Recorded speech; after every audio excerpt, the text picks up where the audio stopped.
And my boss's boss's boss, she ran or oversaw all the labs. And I was sitting with her, and she's this wonderful woman. And I'm very happy I got to know her. And I asked her, I said, do you think what I'm doing is being considered a chemist? And she looked at me and said, no. Mm. And that's when I was like, you know what? I want to be a chemist.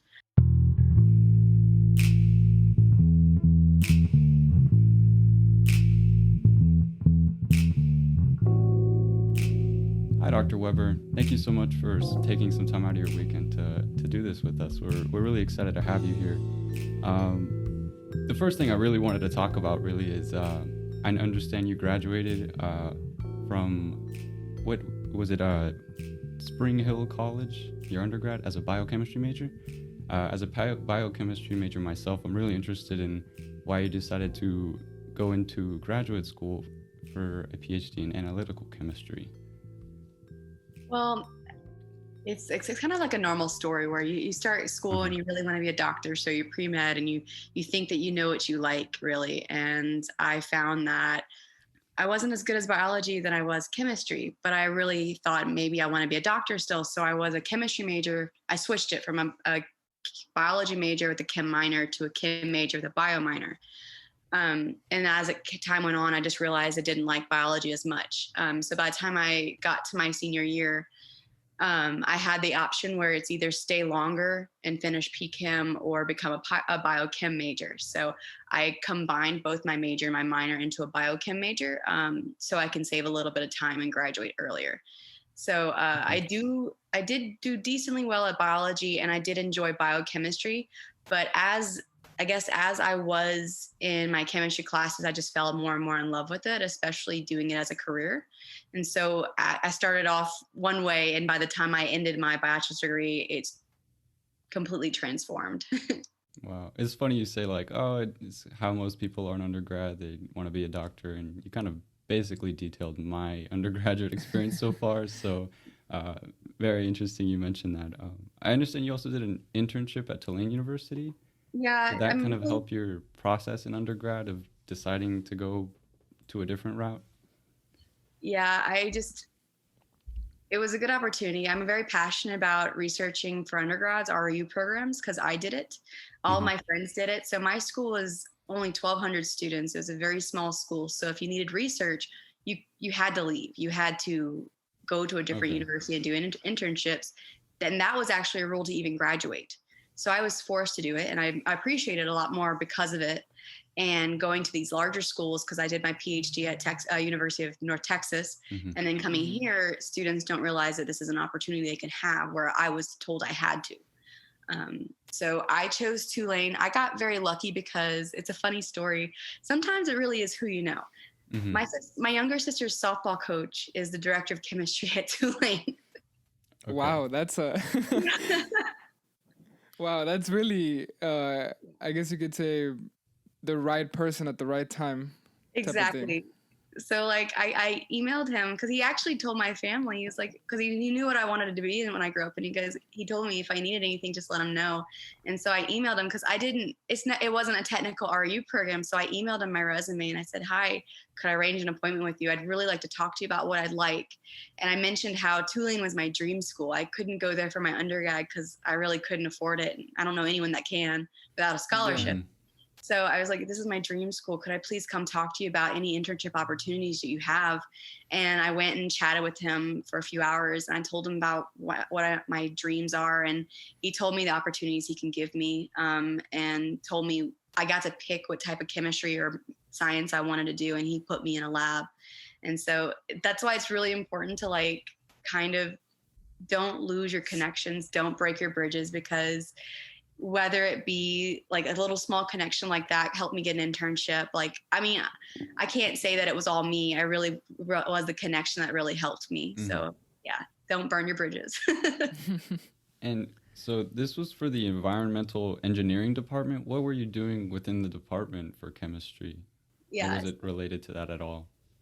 It was all chemistry. I had the option of doing inorganic chemistry, physical chemistry, organic chemistry, but I've always been passionate about the environment. So he also said he can place me in environmental engineering. So they did a lot of chemical testing, but the engineering aspect was like they were creating these I guess these instruments. They made their own instruments where they were trying to create these iron infused nanocarbons. And so it was very chemical. So my job as an intern was to be underneath a grad student and shadow him. And after like a few weeks, he trusted me to do all the experiments on my own, where I'd come up that day and he'd say, I want you to do this, this, and this. I want you to analyze this, this, and this. And then when I was done, I would give him the results and he would put them into the papers and stuff like that. So even though it was environmental engineering, the idea was chemistry, and then the instrumentation process was chemistry. So yeah, so I think it was iron chloride with a bunch of sugar. Like seriously, I had to do different concentrations of sugar and iron chloride. I put it through an aerosolation instrument. I don't know, they aerosoled and then through a giant 1,000 degree tube to create different types of iron infused carbons, and then analyze them using XRD, so X-ray crystal, I forget, it's diffraction, SEM, scanning electron microscopy. I did, sorry, I'm a little rusty. I did this was in 2011. I did IR. Did a few other tests. Oh, GC, I did gas chromatography. So I would do a lot of the normal chemical analyses, and that kind of set me up for loving analytical chemistry. Yeah, I was about to say that sounds like a lot of the stuff that I'm a little bit aware of, which is analytical chemistry. And I like something that you touched on a little bit. That was, this was an engineering focus, but there was still chemistry in there. And I remember, since I am a student in your quant class, one of the things that you said was, you need a chemist for anything. You'll need a chemist for, literally anything. And you just kind of reminded me right now, because it's kind of like in a team of scientists, you always want a little bit of everything, because everyone has a different perspective on how they look at things. And I was just thinking right now, it's an engineering focus, but you still need that chemist in there. So that's pretty cool. And we have an example of that at Texas State too, because Dylan, he's a member of our organization, and he's looking for a new research lab to work with. And he talked with some professors. He wants to do analytical chem. He's very interested in that, and the labs that currently offer that aren't looking for new members of their lab. And one of the professors, I think it was Dr. Irving, she mentioned, there's a lab in the the engineering building, Ingram, that might be looking for somebody to do some analytical chemistry. And so he's reaching out to that lab, and I don't know, he would have never thought about that if it wasn't referred to by Dr. Irving. And it's those opportunities that are outside of what we've been told about that sometimes might be really special. Like you said, you covered a lot of instruments that as a third year student, you would probably have heard of, at least in your textbooks and lectures by then. So very cool, very unique experience that we definitely wanted to kind of talk about, because that's interesting. A lot of students might not have heard of something like that. It's my goal to always discuss this, which is why every student that I teach always goes over this RU discussion, because people don't really talk to y'all about opportunities. And if y'all can get an internship under your belt before you graduate, it sets you apart. Like, even though I didn't end up being a doctor because I didn't really enjoy it, people who do, getting an RU in biology or what you really like, maybe, I don't know, internal medicine, I don't know. They have a bunch of different opportunities out there. But doing an internship in what you love, that will help you set you apart and help you get into medical school. Yeah, I was going to say, I really appreciated that presentation, because I think a lot of my friends who haven't had that opportunity to either do an internship or an REU or something related, they're not aware that, one, you can do this, and two, that a bunch of these programs pay you to do it. They fly you out. They even give you tours of the city that you're at. You even get an insight to the actual university or school that you're doing this with. And I hope that, because I know you gave this in the quant class, I hope that people start realizing I can actually do this. And for me, I started very early on when I was a freshman. That's because I received an email about it.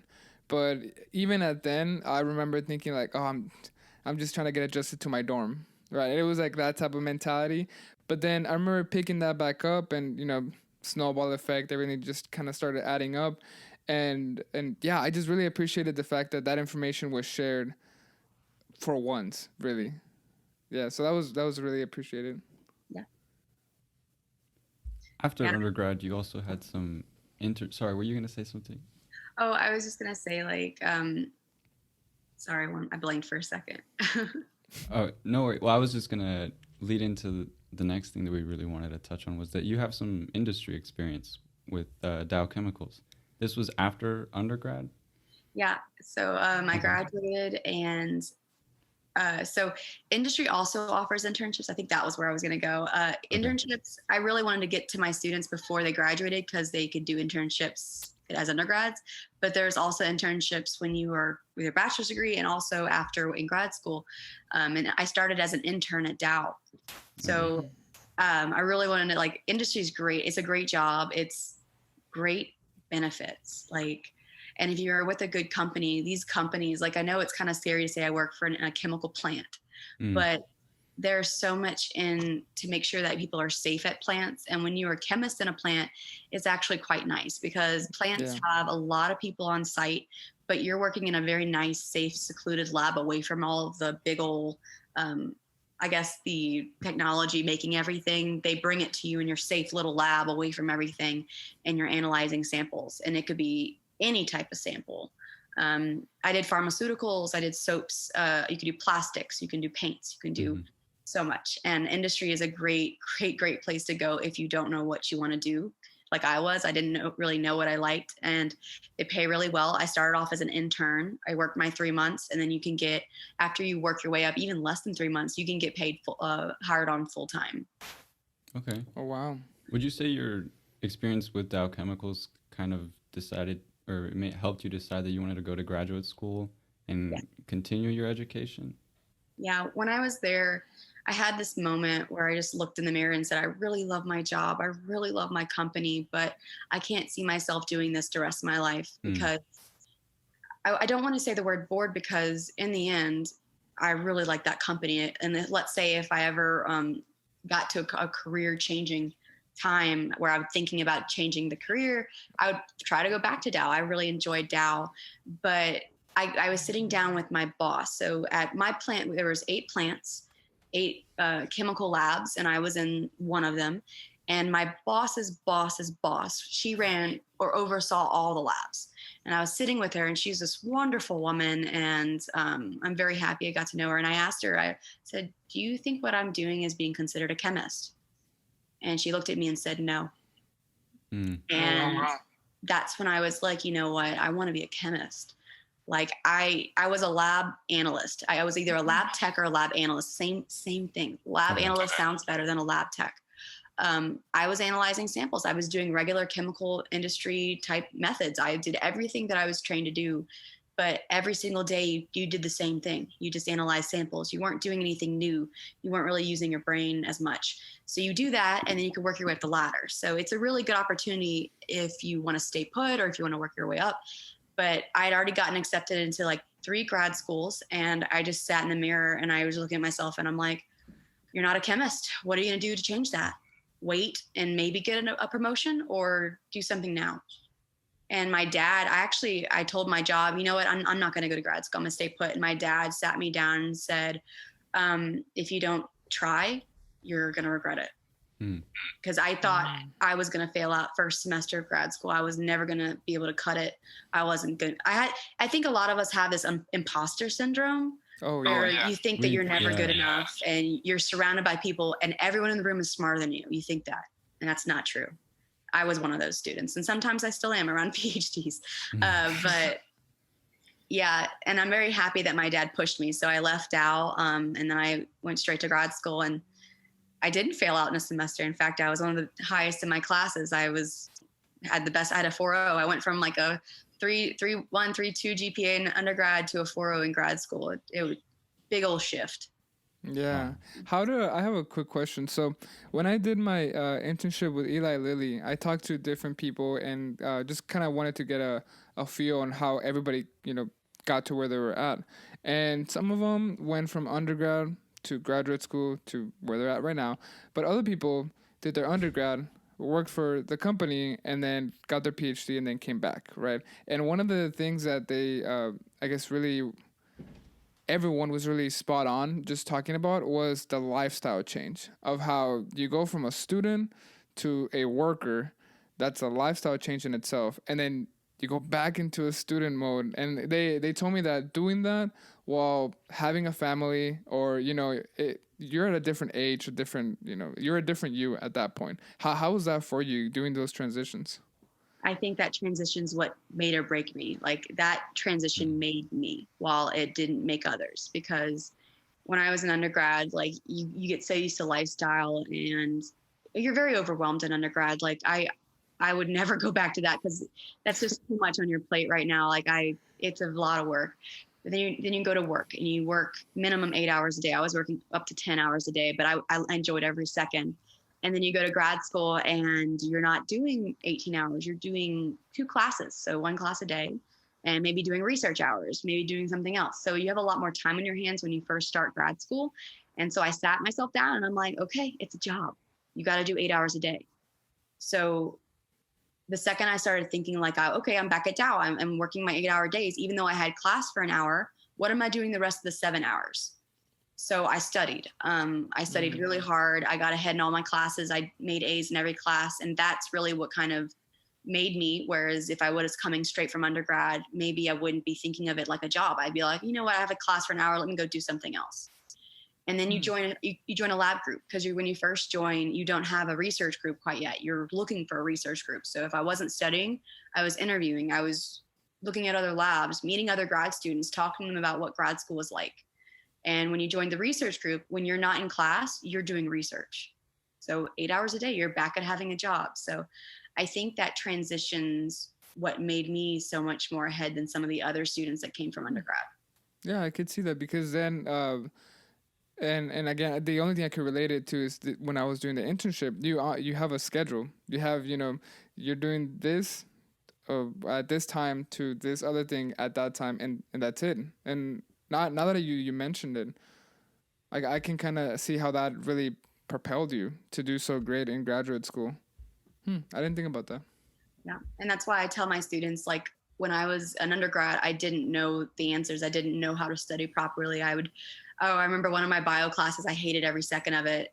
Just that one bio. I really liked a lot of other ones, but I would wait till midnight and wake up and start studying at midnight right before the exam. I did not do well in that course. That sounds like some of our friends. I did that. And then sometimes I would go to sleep at midnight, wake up at 4 a.m., go to the library, and then start studying. But it would always be cramming. And then when I got to grad school and I said, okay, let's study a little bit every day, I never slept or never went to bed past 10 p.m. the night before an exam, and I aced them. Like I mean hundreds, sometimes just higher A's, and that's what did it. And so when I tell my students now, I'm like, look, I'm in your shoes. I know what it's like. This is what worked for me, and I promise this will work for you.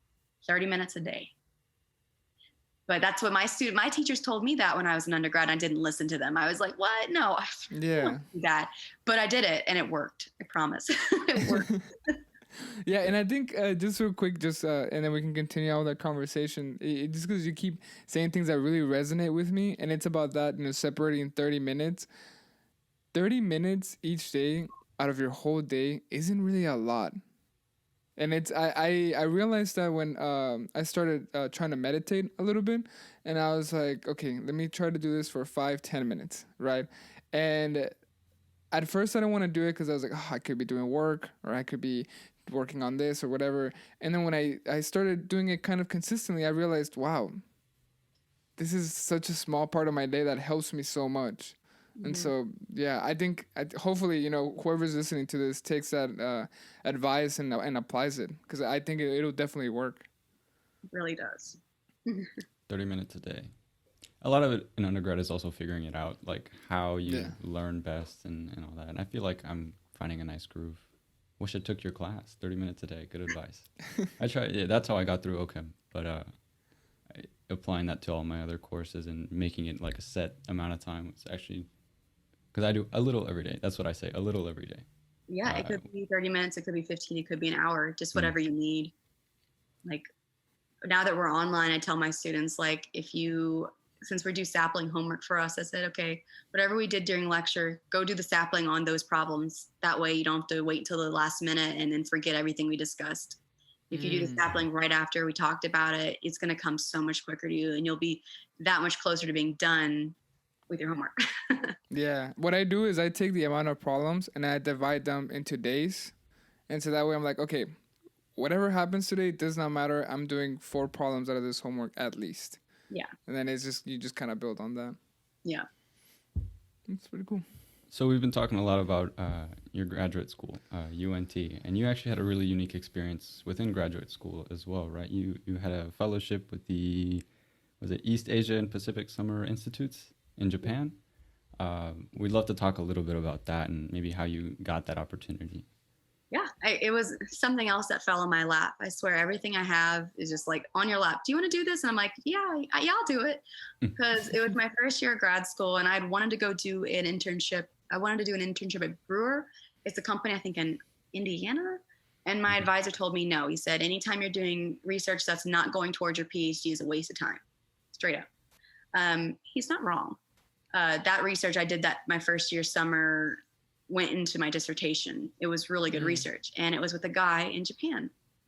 So he sent me samples. My predecessor, her name was Amy. I forget her last name. It starts with an S. She did all of his samples for him, and she ended up graduating with over 20 papers, close to 30 papers. She did so much work for this guy. His name was Dr. Jonathan Hill. He worked in Tsukuba, Japan at the NIMS Institute, so National Institute for Material Science. And he would send our samples and we would do our normal workup on all of them. We do the analysis. We do all of this absorbance, fluorescence, electrochem is what I did mostly, everything. So he would send me hundreds of samples. Throughout my career, there's so many samples and I would do the analysis. And one day he was talking with my advisor because I had never met him at that moment. And he said, what about if she came over? And we were looking into ways to go over there for free. And if you're an American citizen, you can apply for grants through the National Science Foundation. And there's a few other institutions that'll do this, where you apply for a grant. And this grant was the EPSI grant, because it sends, I forget this number, but it sends like between 100 and 180 students every summer from grad school all across the Asian Pacific area. And so I was like, you know what? I really wanted to go work with Dr. Hill for a summer and might as well get to go do it for free. Because my advisor, I don't know if everyone experienced this, but my advisor is sometimes always strapped for money because research is very, very expensive and you can't always pay people to do things like that. So he was very stingy. And I mean that with as much politeness as I can. He was very stingy with his money. So if he can send you for free, go for free. So I applied. It was a very long process, probably as long as it took me to get my job at Dow. Like I applied in November. It was due like early November, and it was a huge application process. It was papers and papers and papers. You had to write a mini grant that was 5 pages long. You had to get all this other stuff done. And it took me like over a month to get all this stuff together, send the paperwork in, and I didn't hear back from them until February. Same with my job at Dow. It just took so long for them to get back to me. And then in February, they were like, you got it. I was one of 60 students that were going to be going to Japan that summer. They had, I think, 20 students to China, 10 students to Australia, 8 students to New Zealand, I think a few to Singapore. I can't remember the rest of the countries, but I think it was Korea, South Korea. Yeah. As well. Yeah. So I was one of 60 from America going to Japan. And I got to go they sent us to Washington, D.C. in March, and I got to see the cherry blossoms in March in D.C. And they pretty much brought all the Americans into a room, and we went over like what it's like, what this EPSI grant is, what does it mean. And I met the people that are going to Japan with me. And then we went back after the weekend, and then it was June. I went middle of June. They sent us to Japan. We spent a week in Sokandai in Japan, just getting to know the culture. I got to have a host family for a weekend. I got to learn more about the people and tour and be a tourist. And then after that week, they sent us for 10 weeks to our program with our actual universities. So you actually had to have an advisor before you even applied. Like you can't just be like, I want to go to Japan. I want to work for this guy. You actually have to be connected. Yeah. So I got to go with Dr. Hill for an entire summer and work underneath him. And he's the person that I worked with for 5 years in my lab, and I'm very happy it got to, because I think I got over 10 papers with him. And I was it's about to another. say Wow. you were there for maybe 10 weeks, and I was there for there's 3 months. papers still coming out, even this year, I think, and a lot of Dr. Hill's papers have your name on it as well. So that's Yes. very cool. Yeah. 10 weeks is done like this was in 2016? That was 2016. Right? 2016. So 4 years But not later, everything and I some did papers over are the still. summer. Oh, okay. This is stuff I've been doing for 5 years. Oh, So, okay. like, I've been getting samples for 5 years. What I did when I went to Japan was I worked directly with him on some of his samples he had there and did analysis for him. So yeah, though I don't even know if we published those papers yet, but we didn't lose our connection. So when I came, I did work with him before Japan, during Japan, and after Japan. And then I trained my successor to take over my stuff. So Okay. Wow, Yeah. that's so cool. What were some of your biggest takeaways of working with Dr. Hill and just doing the internship in general? I was very lucky to work with him because he was very hands-off, where my academic advisor at UNT is very hands-on. Like, neither of them would be as successful as they were if they weren't so hardworking